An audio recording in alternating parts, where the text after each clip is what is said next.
"Come sit," my father said, his tone that fake mix of authority and pity. Mom smiled tightly. My brother already had his phone out, camera rolling like it was family game night.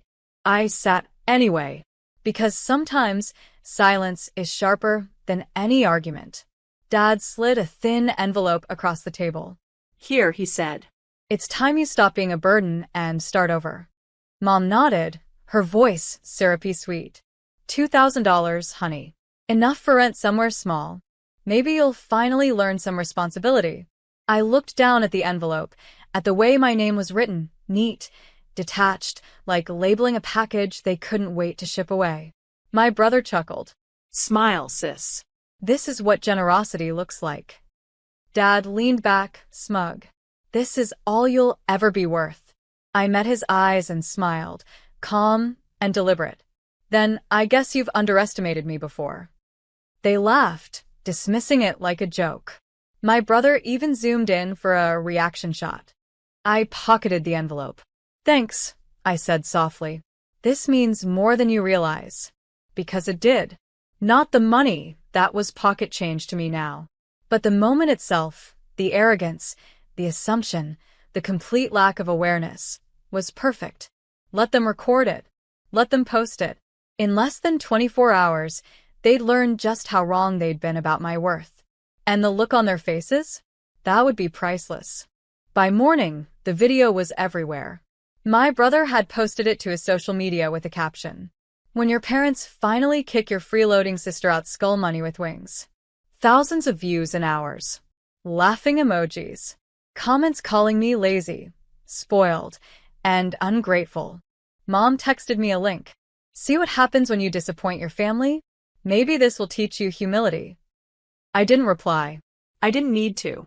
I was sitting in the boardroom of a downtown high-rise, finalizing signatures for the sale of my startup, a wellness app I'd quietly built for 3 years. The acquisition had closed yesterday. $10.4 million wired to my account before dinner. While they laughed at me online, I was transferring funds to my new holding company. I wasn't angry, just quietly amused. When the lawyer congratulated me, I smiled. "Thank you. One last thing," I said, sliding over a small document. "Add my parents and brother to the restricted list. No shares, no access, no mentions." He raised an eyebrow. "Family tension?" "Let's just call it clarity." As I left the office, I checked my brother's feed again. He'd pinned the video to the top. Perfect. I didn't comment, didn't post, didn't defend myself. The world could laugh for now. Because soon, in the most public way possible, they'd realize exactly who the freeloader really was. And who'd been feeding them all along. 3 days later, the news hit the financial blogs first. Local wellness app acquired for $10.4 million. Founder remains anonymous. My company name, Serenite, was trending, but no one knew I was behind it. Not yet. At dinner that evening, I stopped by my parents' house for the first time since the envelope. Mom looked startled, Dad irritated. "What are you doing here?" he asked. "I came to say thank you," I said calmly, placing the same envelope on the table. "You were right.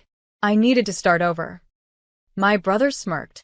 "Oh, please, you move into some cheap apartment, and now you think you've grown up?" I smiled faintly. "Something like that." Mom picked up the envelope. "You didn't even use the money?" "Oh, I did," I said. "Just not how you think." My phone buzzed. The lawyer's email notification lit the screen. Public ownership announcement scheduled for 7 p.m. I glanced at the clock. 6:59. Seconds later, Dad's phone pinged. Then my brother's. Then Mom's. Her face drained of color. "No, this can't be right." On the screen, the headline updated. Serenite founder revealed. 26-year-old CEO, Mia Carter. Dad stared at me, speechless. My brother's camera hand trembled. I took a sip of water. Guess I started over just fine. And for the first time in my life, the room was silent, and I was the only one smiling. Dad broke the silence first. You're that Mia Carter? The one from the articles?" I nodded slowly. "The one you told would never amount to anything." Mom forced a shaky laugh. "Sweetheart, why didn't you tell us?" We could have supported me? I cut in gently. You told me baking wasn't a career. Coding was a phase. And that I should just get a real job. My brother muttered, no one actually makes money off apps. Apparently someone does, I said, pulling up the official acquisition page on my phone and sliding it across the table. Their names reflected in the glossy screen. Founder and CEO, Mia Carter. Dad's face darkened. You've embarrassed us, going behind our backs. No, Dad, I interrupted. You embarrassed yourselves when you mocked me online. Mom blinked rapidly. We didn't mean. I know. You never mean it. Until it costs you something. My brother looked up, panic in his eyes. Mia, about that video. Oh, don't worry, I said calmly. You'll have plenty of time to delete it. Once people stop asking why your family mocked a millionaire on camera.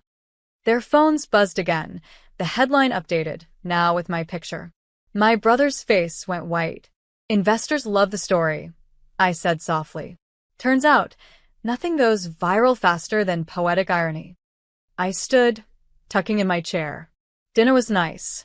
Next time it's on me. And I meant every word. The next morning, my phone rang at 6 a.m., Grandpa. Mia, his voice came through, steady but serious. I read the papers. Is it true? It's true, Grandpa, I said softly. I sold the company last week. A long pause. Then a chuckle.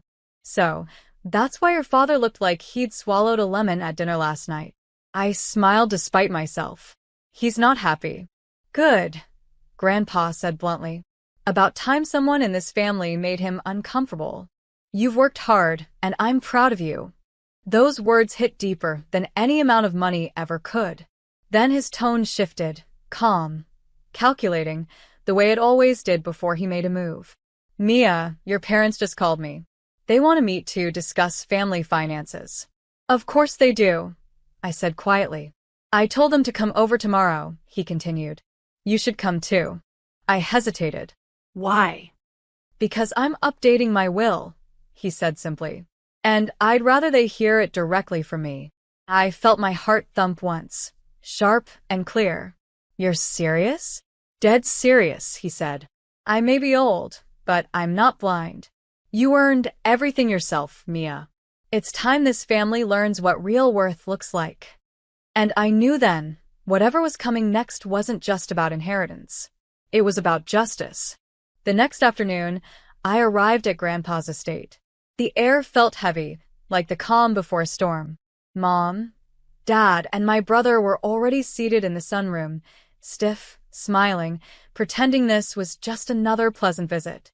Grandpa sat in his favorite chair, cane resting against his leg, a thick folder on the table in front of him. Good, he said as I walked in. We're all here. Mom immediately started. Dad, about the will. He raised a hand. You'll speak when I'm done. That silenced her faster than I'd ever seen. He opened the folder slowly, revealing legal documents and property deeds. I've watched this family for years. Pride where there should be gratitude. Entitlement where there should be effort. His eyes landed on my parents. And cruelty where there should be love. Dad shifted uncomfortably. Dad, that's unfair. Unfair. Grandpa snapped. I watched you humiliate your own daughter online. And for what? To feel powerful? To impress your son, who's never worked a full day in his life. My brother looked away. Grandpa turned to me, his tone softening. Mia, I saw how you handled it. Grace, not revenge. You built something real. You earned respect. Then he signed the last page of the folder. As of today, Mia inherits the estate, the beach property, and full control of the family trust. Mom gasped. Dad went pale. Mia, Grandpa said, sliding the pen toward me.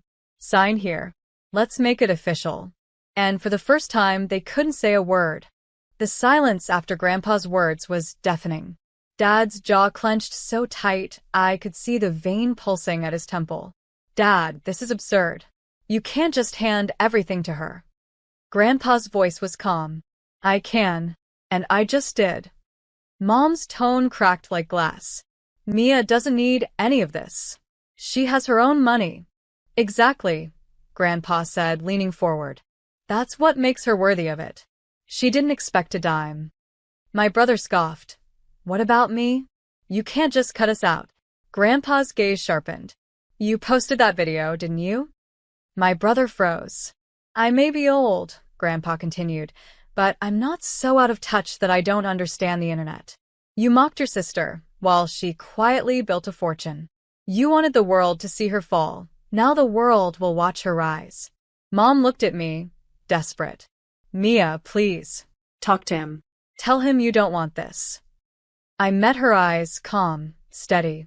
You're right. I don't want this. I earned this. Dad slammed his palm on the table. You'll regret this arrogance. I smiled softly. The only thing I regret is letting you define my worth for so long. Grandpa chuckled. There she is. The real Carter. And in that moment, I realized something. Revenge didn't need shouting. It just needed witnesses. 2 weeks later, Grandpa's decision became public record. The will had been finalized, the property transferred, and the trust secured in my name. Dad tried calling for days. Mom sent emotional texts filled with guilt and half-apologies. My brother, as usual, stayed silent online, after deleting every trace of that video. But it was too late. The internet never forgets.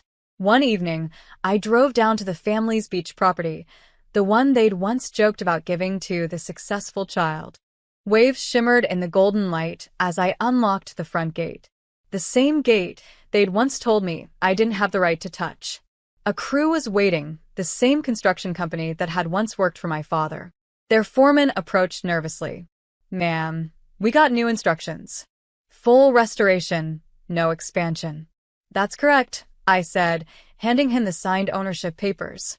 Everything stays as it was, pure, untouched. I walked through the empty hallways, my heels echoing against the marble floor.